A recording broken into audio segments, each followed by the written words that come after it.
नमस्कार, स्वागत है आपका। आप देखने हमारी खास पेशकश लीगल हेल्पलाइन और मैं हूं आपके साथ अनंत। इस देश का लोकतंत्र इस देश की खूबसूरती का एक अभिन्न अंग है, जहां जनता के लिए, जनता द्वारा संविधान के तहत हर एक को न्याय दिलाना कहा जाता है। आपको बता दें कि लोकतंत्र की आत्मा संविधान को कहा जाना गलत नहीं होता और इसी संविधान का प्रियम्बल यानी संविधान की प्रस्तावना भी समाज के हर व्यक्ति के लिए समता और न्याय की बात करती है। कानून हर समस्या के सही प्रारूप में समाधान के लिए मौजूद है, लेकिन सही जानकारी ना होना या कानूनी पेचीदगी के चलते एक बड़ा हिस्सा समाज का सही समय पर न्याय हासिल करने में असमर्थ महसूस करता है। और इसी अंतर को खत्म करने के लिए इंडिया लीगल रिसर्च फाउंडेशन की इनिशिएटिव लीगल हेल्पलाइन में हम यहाँ मौजूद हैं, आपकी हर कानूनी समस्या में आपकी सहायता के लिए। और आज जिस विषय पर आपके साथ चर्चा के लिए हैं वो है हम ADR को लेकर, यानी कि विवाद निपटाने की वैकल्पिक व्यवस्था क्या है और इसके क्या कानूनी प्रावधान है। इसके साथ ही अगर आप किसी और कानूनी समस्या को लेकर भी चिंतित हैं, कोई और कानूनी समस्या से आप जूझ रहे हैं, तो आप सीधे हम तक जुड़ सकते हैं। फोन लाइन हमारी लगातार फ्लैश हो रही है आपकी स्क्रीन पर। इन नंबर्स पर फोन करके आप सीधे हम तक जुड़ सकते हैं और बेहतर और निःशुल्क कानूनी सहायता आप हमसे प्राप्त कर सकते हैं।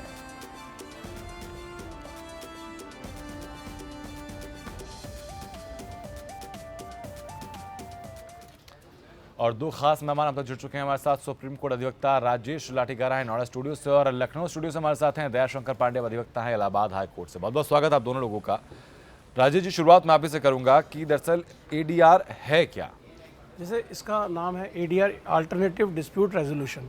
जब दो पक्षों के अंदर कोई डिस्प्यूट होता है और वो कोर्ट के अंदर लंबित होता है, या दो पार्टीज किसी भी वजह से कोई इशू को लेकर डिस्प्यूट में होती है, तो उसमें वैकल्पिक व्यवस्थाएं बहुत सारी अवेलेबल है हमारे इंडिया में कानून के अंदर, जो बहुत ही साउंड प्रिंसिपल ऑफ लॉ के ऊपर डिपेंड फाउंडेड है।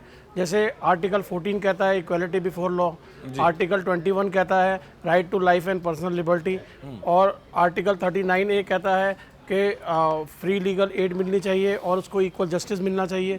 तो ये सब कुछ ऐसे प्रिंसिपल्स हैं जो डायरेक्टिव पॉलिसी ऑफ स्टेट की पॉलिसीज़ के अंदर होता है, डायरेक्टिव प्रिंसिपल्स हैं। तो इसके बेसिस के ऊपर हर स्टेट और हर लॉ के अंदर ये प्रोविजंस होते हैं कि उसके अंदर कोई भी डिस्प्यूट जब होता है तो उसमें एक वैकल्पिक व्यवस्था होती है, जहां पार्टी अपनी स्वेच्छा से और अपने बिना किसी दबाव के अपना अगर फैसला निपटारा करना चाहती है किसी डिस्प्यूट का, तो वो एक प्लेटफॉर्म मुहैया कराया जाता है, मैकेनिज्म प्रोवाइड किया जाता है पार्टीज को, जहां पर वो बैठ के अपना केस का निपटारा कर सकते हैं। ठीक है दयाशंकर जी, आपसे जानना चाहूंगा, लेकिन अगर ये ADR कहता है, ये वैकल्पिक व्यवस्था है, तो फिर ADR और आर्बिट्रेशन में फर्क क्या है? देखिए, जितने भी सिविल या दीवानी प्रक्रिया के केसेस हैं, सिविल डिस्प्यूट्स हैं, वो सिविल प्रक्रिया संहिता से गवर्न होते हैं। सिविल प्रक्रिया संहिता में जो धारा 89 है वो ये बताती है कि न्यायालयों के बाहर विवादों का कैसे निपटारा होगा। जी, इसी में आर्बिट्रेशन है, मीडिएशन है, रिकंसिलिएशन है, और लीगल सर्विसेज अथॉरिटीज के तहत लोक अदालतें हैं। इन स्थायी लोक अदालत है, अस्थायी लोक अदालत है, इन सब में जो कोर्ट्स हैं जब ये देखती हैं कि पार्टीज के बिटवीन कुछ उस लेकर के कोई सेटलमेंट हो सकता है, तो इन फॉर्म वो आर्बिट्रेशन में भी भेज सकते हैं। आर्बिट्रेशन में भी तो आर्बिट्रेशन रिकंसिलिएशन एक्ट के प्रोविजन के तहत वो मैटर को सुलझाया जाएगा। और यदि अल्टरनेटिव डिस्प्यूट्स रेडिसल के तहत है तो वो मामला अल्टरनेटिव ये अपनी वैकल्पिक समाधान योजना के तहत करा जाएगा। तो ये प्रक्रियाएं हैं जो हमारी 89 CPC से गवर्न हो रही हैं। जी राजेश जी, अगर जो ADR है और आर्बिट्रेशन है और मीडिएशन रिकंसिलिएशन है, ये तीनों एक जैसे ही लगते हैं, इन तीनों में फंडामेंटल डिफरेंसेस क्या हैं, किसकी जरूरत कब पड़ती है? देखिए, अगर आर्बिट्रेशन है तो इसमें आर्बिट्रेशन के अंदर दो पक्ष होते हैं, वो अपना डिटर्मिनेशन ऑफ इशू के लिए किसी आदमी को अपॉइंट कर सकते हैं अपनी मर्जी से, और वो आर्बिट्रेशन प्रोसीडिंग चला सकते हैं। उसके अंदर सेक्शन 30 होता है आर्बिट्रेशन एक्ट 1996 के तहत एक सेक्शन 30 है, जिसमें सेटलमेंट किसी भी स्टेज पे वो कर सकते हैं। और इसके अंदर इतना होता है कि डिटर्मिनेशन ऑफ इशू होता है, जो इशू है उसका एक अवार्ड पास कर सकता है, लेकिन होता ये दोनों पक्षों की रजामंदी से है। और जो कंसिलिएशन प्रोसीडिंग होती है, कंसिलिएशन प्रोसीडिंग में एक कंसिलिएशन दोनों पार्टी की रजामंदी से होता है, उसमें डिटर्मिनेशन ऑफ इशू नहीं होता। उसमें जो डिस्प्यूट होता है वो डिसाइड नहीं होता, जैसे आर्बिट्रेशन में डिसाइड होता है, इसमें डिसाइड नहीं होता। इसमें दोनों पक्ष जो है अपना डिस्कस करते हैं फ्रीली, अपने हर चीज़ के ऊपर डिस्कशन करते हैं और वो एक स्वेच्छा से प्रोसीडिंग होती है। अगर वो मानते हैं तो ठीक है, नहीं तो फिर से अपना डिस्प्यूट अपने अप्रोप्रिएट फोरम पे वो डिसाइड करवा सकते हैं। ठीक है सर, वापस मैं लौटूंगा। इस वक्त पंजाब से सरजीत हमारे दर्शक हम लोग जुड़ चुके हैं। सरजीत, अपनी बात आप रखें, कैसे आपकी सहायता हम लोग कर सकते हैं? सर, ये सिविल इन्वेस्टमेंट होती है, जी पर लोड लेते हैं हम, किसी पैसे देते हैं, अदारे पर लोड लेते हैं, जी उसपे क्या उसमें सिविल कोर्ट कैद कर सकती है? सरजीत, आपकी आवाज़ बहुत साफ तक हम तक पहुंच नहीं पा रही है। आपका नंबर हम तक जरूर पहुंच गया है। India legal search foundation team जल्द आपको कॉल करेगी और बेहतर सहायता इस बारे में आपकी जरूर की जाएगी, आपकी समस्या को सुनने के बाद। बहुत बहुत शुक्रिया आपका। लाठीगढ़ जी, जब हमारे पास आर्बिट्रेशन है, मीडिएशन एंड रिकन्सिलिएशन है, तो फिर एडीआर की जरूरत हम लोगों को क्यों पड़ी? देखिए, जो एडीआर है, अल्टरनेटिव डिस्प्यूट रेजोल्यूशन जो होता है, उसके अंदर कई सारे हर जगह पर हर कोर्ट में अपने अपने प्रोविजंस होते हैं। जैसे फैमिली कोर्ट एक्ट है 1984 का, उसमें प्रिंसिपल काउंसलर होते हैं, वो फैमिली मैटर्स जो होते हैं वो डिसाइड करवा सकते हैं। मैरिजेस से रिलेटेड होते हैं या फैमिली से कोई डिस्प्यूट होता है वो डिसाइड करवा सकते हैं जो वहाँ पर पेंडिंग मैटर होते हैं। जैसे लीगल सर्विस अथॉरिटीज़ एक्ट है 1987 का, उसके तहत लोक अदालत का गठन किया जाता है, जिसमें एक ही दिन के अंदर हज़ारों केस एक बार में डिसाइड हो सकते हैं। दोनों पक्षों को बिठा के जज साहब खुद ही अपने सामने बैठ के फैसला करवा सकते हैं पक्षों का। छोटे मोटे इश्यूज होते हैं जिसमें जैसे अगर क्रिमिनल मैटर भी है तो 7 साल या उससे नीचे की सजा वाले प्ली बार्गेन के अंदर हो सकते हैं। उसमें 265 इनकॉर्पोरेट किया गया था, जो अमेंडमेंट हुआ था 2005 के अंदर सीआरपीसी के अंदर। उसके तहत 265A से लेकर 265L तक प्रोविजंस इसमें इनकॉर्पोरेट किए गए हैं, जिसके तहत क्रिमिनल मैटर्स भी होते हैं जो 7 साल से नीचे होते हैं, कुछ मैटर्स को छोड़ के। जैसे कुछ मैटर्स हो गए, जैसे जिसके अंदर 14 साल से नीचे के बच्चे के साथ कोई किसी तरह का एक्ट हुआ हो, या कोई लेडीज़ के साथ एक्ट हुआ हो, या कोई सोशो इकोनॉमिक कंडीशन जो कंट्री को अफेक्ट करती है उससे एक्ट हुआ, इन सब प्रोविजन, इन सब ऑफेंसेस को छोड़ के दूसरे ऑफेंसेस 7 साल से नीचे वाले ये प्ली बार्गेन में जा सकते हैं। एक ओम्बेड्समैन होता है जो अलग अलग ऑर्गेनाइजेशन अपनी अपॉइंट कर सकती है ओम्बेड्समैन, उसमें भी जो ग्रीवेंस होता है वो जल्दी रिड्रेस हो जाता है। वो भी एक अलग जुडिशल से अलग जाके प्रक्रिया होती है, उसके अंदर वहाँ भी वो डिसाइड हो सकता है। फिर इसके अंदर प्ली बार्गेन हो गया, मीडिएशन हो गया, कंसिलेशन हो गया, इस तरह के कानून के बारे में बेहतर तरीके से समझेंगे। लेकिन दयाशंकर जी, आपसे मैं जानना चाहूँगा कि अल्टरनेटिव डिस्प्यूट रेजोल्यूशन जो है, इसकी ज़रूरत क्यों पड़ी है, इसके फ़ायदे क्या हैं? बहुत अच्छा प्रश्न आपने किया। इसकी ज़रूरत ये पड़ी, कोर्ट में लिटिगेशन लंबे समय तक चलते थे, तो ये और हमारे संविधान की और हमारे संविधान के निर्माताओं की यही जरूरत है कि कैसे स्पीडी केसों का डिस्पोजल स्पीडी हो जी। इसके लिए फिर एडीआर बनाया गया और एडीआर में MCPC mediation and conciliation project committee supreme court के गाइड में बनी और उसमें एक्सपर्ट एडवोकेट्स को 40 आवर्स की एक ट्रेनिंग दी गई और उस एक्सपर्ट्स की जो ये ट्रेनिंग दी गई जी, इनको कोर्ट के सहायता के लिए अपॉइंट किया गया जी। और ये कोर्ट के केसेस की जिनमें सेटलमेंट्स हो सकते हैं, जिसमें कोर्ट्स को ये लगता है, तो वो एडीआर के पास उस सेटलमेंट के लिए भेज देते हैं। और वहां पर पक्षकारों के बीच में यदि बातचीत समझाने से एक्सपर्ट से लगता है कि ये लिटिगेशन सॉल्व होता है, तो हम तो ऑर्डर 23 के प्रोविजन के तहत एक कॉम्प्रोमाइज होती है और कॉम्प्रोमाइज के फॉर्मेट पे डिग्री हो जाती है जी।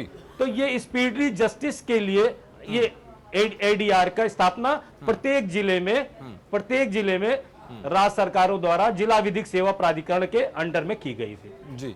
सर, लेकिन एक डाउट मेरा अभी तक बना हुआ है राजेश जी कि जब आर्बिट्रेशन हमारे पास है, स्पीडी ट्रायल हमारे पास है, मीडिएशन हमारे पास है, तो एडीआर इनसे अलग क्यों है, कैसे है? नहीं, ये एडीआर जो है ये इसी के तहत आता है। एडीआर अल्टरनेटिव में वैकल्पिक, ये सारी वैकल्पिक व्यवस्थाएं हैं। अच्छा, एडीआर के तहत आर्बिट्रेशन मीडिएशन वगैरह सब आते हैं? सब उसी के तहत में आता है। ये अल्टरनेटिव अपने आप में कुछ नहीं है, ये अल्टरनेटिव डिस्प्यूट रेजोल्यूशन जो है इसके तहत में मीडिएशन आएगा, आर्बिट्रेशन आएगा, कंसिलेशन आएगा, लोक अदालत आएगी, प्ली बार्गेनिंग आएगी, ओम्बड्समैन, जितने भी इस तरह के व्यवस्था हैं वो सारी एडीआर के तहत आती है। और इसी के तहत पार्टीज अपना डिस्प्यूट इनएक्सपेंसिव, बिना किसी खर्चे के स्पीडीली रिड्रेस करवा सकते हैं और अपने आप फैसला कर सकते हैं बैठ के। ठीक है। दयाशंकर जी, अगर एक आम आदमी अपना स्पीडी ट्रायल चाहता है या केस का जल्द निपटारा चाहता है, तो एडीआर के तहत कौन सा नियम है जो उसके लिए सबसे ज़्यादा मुफीद हो सकता है, सबसे फायदेमंद और सबसे बेहतर कौन सा विकल्प रहता है? देखिए, इसमें एक सिंपल एप्लीकेशंस, कोई नियम नहीं, कोई नहीं। जिस कोर्ट में ये वाद चल रहा है वहां एप्लीकेशन दे जी। दें, या प्री लिटिगेशन वाद दायर करने से पहले ही अगर ये चाहें कि हमारे बीच में जो डिफरेंसेस अपोजिट पार्टी के बीच में है और हम इसको बाय वे ऑफ मीडिएशन हम निपटाना कराना चाहते हैं, तो ये आम आदमियों के लिए है। आम आदमी के लिए सुविधा ये है कि यदि मुकदमा चल रहा है और ये जैसे एडीआर प्रोसेस 89 सीपीसी के तहत अगर लोक अदालत में जाता है, स्थायी लोक अदालत में जाता है, तो जो कोर्ट फी लगाई गई है पार्टीज ने वो रिटर्न हो जाती। ये इनके सबके बेनिफिट्स है आम आदमियों के लिए। जी ठीक है सर, इसका बेहतर विकल्प कौन सा रहता है राजेश जी? बेहतर विकल्प देखिए, अगर दो पार्टीज अपना डिटर्मिनेशन ऑफ इशू की बात करते हैं वो आर्बिट्रेशन में चले जाते हैं। अगर हम बेहतर विकल्प की बात करें तो एक मीडिएशन जो है वो बेहतर विकल्प होता है, क्योंकि वहाँ पर मीडिएटर होता है असिस्ट करने के लिए पार्टीज को। वहाँ पर मीडिएटर साहब होते हैं, वो एनफोर्स कुछ नहीं करते आपको सिर्फ एक गाइड देते हैं, मार्गदर्शक की तरह काम करते हैं, और वो हर पहलू आपको समझाते हैं पहले मीडिएशन प्रोसीडिंग का। उसके ऊपर कोई पार्टी को बाध्यकारी नहीं है कि आपको फैसला करना पड़ेगा। स्वेच्छा से दोनों पार्टीज अपने इश्यूज़ को डिस्कस करती है एट लेंथ, और उसमें 90 डेज तक वो अपनी प्रोसीडिंग अपने पास रख सकते हैं। उसके बाद रखना है तो उसको थोड़ा परमिशन लेना पड़ता है। वो उस तरह का एक टाइम पीरियड है कि 90 डेज में अगर मीडिएशन में फैसला होता है तो ठीक है, नहीं तो ये वापस कोर्ट में भेज दिया जाता है। और कॉन्फिडेंशियलिटी इसमें मेंटेन की जाती है, रिस्क मैनेजमेंट होता है इसके अंदर, और कोई भी चीज़ जो वहाँ पर डिस्कस होती है वो बाहर नहीं जाती है, वो कहीं पर एक पक्ष दूसरे पक्ष के खिलाफ इस्तेमाल नहीं कर सकता वो जो वहाँ पर डिस्कस हुआ है। तो इस तरह की काफ़ी चीज़ें हैं जो एक मीडिएशन एक अच्छा विकल्प रहता है। जहाँ तक सिविल मुकदमों का सवाल है, अगर क्रिमिनल मुकदमों की बात करेंगे तो प्ली बार्गेन जो है वो एक अच्छा विकल्प होता है जहाँ पर, लेकिन प्ली बार्गेन के अंदर एक ये होता है कि उसमें अगर प्ली बार्गेन आप करा रहे हैं तो उसको अपना प्लीड गिल्टी करना पड़ेगा अक्यूज 265B के अंदर एप्लीकेशन लगाता है सीआरपीसी के, उसमें उसको प्लीड गिल्टी करना पड़ता है, और उसमें उसकी पनिशमेंट या तो एडमोनिश हो सकती है या उसको प्रोबेशन पे छोड़ा जा सकता है, या जो अंडरग्राउंड उसको जो पनिशमेंट ऑलरेडी उसने उस ऑफेंस के लिए गया उस पर छोड़ सकते हैं। लीनियंट हो जाती है कोर्ट उसके लिए, और उसमें उसको बेनिफिट मिल सकते हैं। ठीक है सर, सुल्तानपुर से अनुराग पांडे हमारे दर्शक जुड़ चुके हैं हम तक। अनुराग, अपनी बात आप रखिए, कैसे आपकी सहायता हम लोग कर सकते हैं?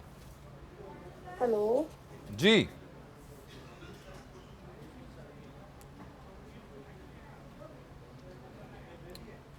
का फ़ोन कट गया, जैसे उनकी आवाज़ में तो पहुंच नहीं पा रही है।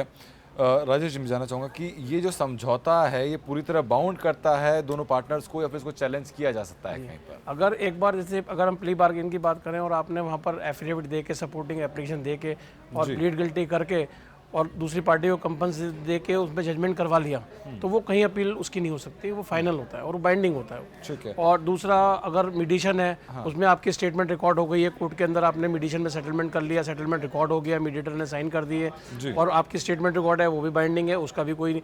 तो ये जो जितनी प्रोसीडिंग्स होती है वो जुडिशियल प्रोसेस के तहत होती है, इस तरह की प्रोसीडिंग्स, और इनका कोई अगर आपने सेटलमेंट कर लिया है एक बार तो वंस फॉर ऑल होता है, सेटलमेंट हमेशा के लिए बाइंडिंग होता है दोनों पार्टीज के बीच में, इसकी कोई अपील नहीं हो सकती। गोरखपुर से सुनीता हमारे दर्शक जुड़ चुके हैं हम तक। सुनीता, अपनी बात आप रखें, कैसे आपकी सहायता हम लोग कर सकते हैं? हेलो जी सुनीता।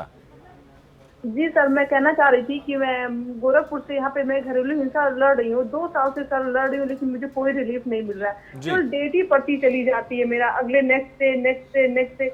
मैं वहाँ हमेशा हर पैरवी में मैं उपस्थित रहती हूँ, सिग्नेचर वगैरह सब होते हैं, लेकिन मुझे कोई रिलीफ नहीं मिल रहा है। जी, तो सुनीता काम कीजिए, उससे केस से संबंधित जो कागजात हैं वो पहले आप हम लोग भेज दीजिएगा, उनको देखने के बाद हम लोग बेहतर स्थिति में होंगे, कोई सहायता आपकी कर पाएँ। दयाशंकर जी, क्या आप सलाह देना चाहेंगे सुनीता जी को जो तात्कालिक रूप से इनकी सहायता कुछ हो सके? देखिए, सुनीता जी ने डीवी एक्ट के तहत जो केस फाइल किया है जी, इसकी पीरियड 60 डेज में केस को डिसाइड करना होता है जी। अब इनके साथ दिक्कत क्या है कि हो सकता है हैवी वर्कलोड की वजह से, या एक तो इनके डीपीओ के यहाँ गई होगी इनकी पिटीशन को, इनकी पिटीशन गई होगी, दोनों पक्षों को बुलाया गया होगा, वहाँ रिकंसिलिएशन हुआ होगा। अच्छा, वहाँ की रिपोर्ट के बाद कोर्ट में आती है और कोर्ट में फिर इनका इंटरिम रिलीफ इन्होंने डाली होगी। उनके अपने काउंसिल से इन्हें रिक्वेस्ट करनी चाहिए कि कोर्ट से कहे कि इनके केस को जो है एक्सपेडाइट करें। ये इनके काउंसिल को थोड़ा सा पेन लेना पड़ेगा, कोर्ट से कहना पड़ेगा, इनकी ग्रीवांसेस को कोर्ट के सामने रखना होगा। चलिए ठीक है, मैं सुनते हुए उम्मीद करता हूँ कि बेहतर सहायता आपको मिली है। इसके लिए और बेहतर सहायता के लिए आप अपने कागजात हम तक भेज दीजिएगा, हमारे लीगल एसोसिएट्स उसको देखकर स्टडी कर बेहतर सहायता आप तक जरूर पहुँचाएंगे। बहुत बहुत शुक्रिया आपका हम जुड़ने के लिए। दयाशंकर जी, जैसा कि जो हम बात कर रहे थे कि अगर एडीआर के थ्रू कोई फैसला हो जाता है, अगर उससे कोई एक पार्टी संतुष्ट नहीं होती है तो फिर अगला विकल्प क्या रहता है उनके पास? देखिए, ये एडीआर में अगर मामला गया, अगर दोनों पक्ष अगर सहमत हैं, तब तो by way of compromise litigation को हल होगा। यदि सहमत नहीं है तो वो पत्रावली कोर्ट को पुनः वापस हो जाएगी और जिस स्टेज पे मुकदमा था उस स्टेज से फिर कार्रवाई अदालत चालू करेगी। ये दोनों पक्षों की संतुष्टि पे ही एडीआर में जो है, जो या एडीआर है या लोक अदालत है, जितनी भी प्रोसीडिंग इससे रिलेटेड है, दोनों पक्षकार की सहमत से होगी, किसी पे बाइंड नहीं होगी, किसी पे दबाव नहीं डाला सकता। और अगर इस पे समझौता होता है तो इसके खिलाफ कोई अपील लाई नहीं करती, क्योंकि दोनों पक्षों की सहमति से एक्सपर्ट की ओपिनियन लेकर के ये फैसले कराए जाते हैं बिना दबाव के। ठीक है राजेश जी, ये मीडिएशन और कंसिलिएशन काम कैसे करते हैं, इनके लिए अप्लाई कैसे किया जाता है? मीडिएशन जो है ये तो हर कोर्ट के अंदर अपने अपने मीडिएशन सेंटर बने होते हैं। जैसे कोर्ट के अंदर है, कोर्ट को जब लगता है, कोर्ट पे इनिशियल स्टेज पे केस जाता है दोनों पक्षों का और उनको लगता है कि इसमें कोई संभावना है, जैसे सेक्शन 89 है सीपीसी का, उसमें अगर पार्टीज को कोर्ट को लगता है कि इसमें कोई सेटलमेंट का इंग्रेडिएंट मौजूद है तो वो दोनों पक्षों को कहते हैं, डायरेक्शन खुद ही देती है कोर्ट कि आप जाइए मीडिएशन में बैठ के अपने इसका समझौते के लिए पॉसिबिलिटीज एक्सप्लोर करिए, या फिर पार्टीज खुद भी कह सकती है कि हम मीडिएशन में बैठ के बात करना चाहते हैं, तो कोर्ट वो रेफर कर देती है मीडिएशन को। वहाँ पर मीडिएटर अपॉइंट होता है, मीडिएटर उनको सब तरह से असिस्ट करता है। और जहाँ तक कंसिलेशन की बात है, कंसिलेशन तो वो भी कोर्ट के थ्रू, जैसे फैमिली कोर्ट्स के अंदर काउंसलर अपॉइंट होते हैं, वो भी कंसिलेशन प्रोसीडिंग्स चलाते हैं। और कंसिलेशन प्रोसीडिंग्स थानों के अंदर चलती है 498A के मुकदमे के अंदर, वहाँ पर CAW सेल बने होते हैं, वहाँ पर कंसिलेशन प्रोसीडिंग चलती हैं। वहाँ पर जैसे जो जिसमें लगता है कि यहाँ पर दो पक्षों का फैमिली मैटर है, मैट्रिमोनियल डिस्प्यूट है, तो दोनों हस्बैंड वाइफ को बिठाया जाता है। पहले कोशिश ये की जाती है कि ये दोनों दोबारा से इनके मैट्रिमोनियल टाइज रेस्टोर हो जाए और ये साथ में चले जाए इनके फैमिली को देखते हुए। तो ये इस तरह से वहाँ पर भी होती है, थानों में होती है, और जितनी भी जगह होती है जहाँ पर डिस्प्यूट का लेकर जाया जाता है, वहाँ पर हर जगह पर कंसिलेशन प्रोसीडिंग होती है। इस तरह से कंसिलेशन। दयाशंकर जी, ये बात तो कि हम लोग सिविल केसेस की, लेकिन क्रिमिनल केसेस की बात करते हैं तो उनमें एडीआर कैसे काम करता है? देखिए, क्रिमिनल केस में ऑफेंसेस जो कंपाउंडेबल हैं, जो समनीय हैं, उन पर तो ये लागू हो गए। लेकिन जहाँ केस हीनियस क्राइम है वहां पर ना तो कोई मीडिएशन से ना रिकंसिलेशन से कोई मुकदमे नहीं डिसाइड हो सकते हैं। केवल वो ऑफेंसेस जो कंपाउंडेबल है, जो पार्टीज के बिटवीन सेटल हो सकते हैं, कानून जिन्हें अनुमति देता है वही तय होंगे। बाकी ये हीनियस क्राइम के मुकदमे इनमें तय नहीं हो सकते। ठीक है, लेकिन सर राजेश, अगर हीनियस क्राइम में भी अगर जो एक पक्ष है वो चाहता हो कि एडीआर के थ्रू कुछ करना चाहता है, तो संभावना क्या कुछ रहती है, क्या कोई प्रोविजन है ही नहीं? हीनियस क्राइम में बिल्कुल नहीं है प्रोविजन। जहाँ पर क्राइम इस तरह का है कि वहाँ पर सज़ा का प्रोविज़न 10 साल है, उम्र कैद है या लाइफ इम्प्रिजनमेंट, इस तरह के है प्रोविज़न। वहाँ पर इस तरह का कोई क्रिमिनल केसेस में काम नहीं करते, समझौते का कोई स्कोप नहीं होता, वहाँ कोर्ट भी अलाउ नहीं करती, क्योंकि मैंने जैसे पहले भी बताया कि उसके अंदर कोई 7 साल से ऊपर के जो ऑफेंसेस होते हैं वो कवर नहीं होते ये समझौते के प्रोसीडिंग में। लेकिन जहाँ तक केसेस का सवाल है तो इसके अंदर कम से कम 70% के केसेस जो हैं वो एडीआर के थ्रू ख़त्म हो सकते हैं, अगर दोनों पक्ष चाहे तो, वॉलंटरली चाहे और उनकी इच्छा हो दोनों की, उनकी कंसेंट से। ठीक है दयाशंकर जी, लेकिन जो ऑल्टरनेट डिस्प्यूट रेजोल्यूशन होता है इसके बारे में लोगों के बीच में जागरूकता बेहद कम है, तो क्या अब कुछ रिफॉर्म लाने की ज़रूरत है या फिर कुछ और पॉलिसीज इंप्लीमेंट करने की ज़रूरत है ताकि लोग समझें इस चीज़ को और केस भी उनके जल्दी सॉल्व हों? निश्चित तौर पर इसकी बहुत ज़रूरत है। अभी इसकी अवेयरनेस की कमी है। इसे राज्य सरकार को चाहिए इसका जन जागरण करे और लोगों को इसकी जानकारी दे। और ये बहुत ही अच्छा प्लेटफॉर्म दिया गया है जो आम आदमियों के लिए शीघ्र न्याय के लिए। तो मेरा मानना है कि राज्य सरकार को इसके लिए अच्छे सार्थक कदम उठाने चाहिए। ठीक है, बहुत बहुत शुक्रिया सर आप दोनों का, राजेश जी और दयाशंकर जी, हम लोग जुड़ने के लिए, बेहतर सहायता इस बारे में दर्शकों की करने के लिए। इंडिया लीगल सर्विस फाउंडेशन की इनिशिएटिव लीगल हेल्पलाइन का एकमात्र उद्देश्य यही है कि समाज के हर वर्ग के हर व्यक्ति को समान रूप से सही वक्त पर सही न्याय मिले। और उसके बीच में अगर कोई भी दिक्कत आपके सामने आती है तो हम लोग यहाँ हैं आपके साथ, आपके लिए हर कानूनी समस्या में बेहतर और निःशुल्क कानूनी सहायता के लिए। नमस्कार।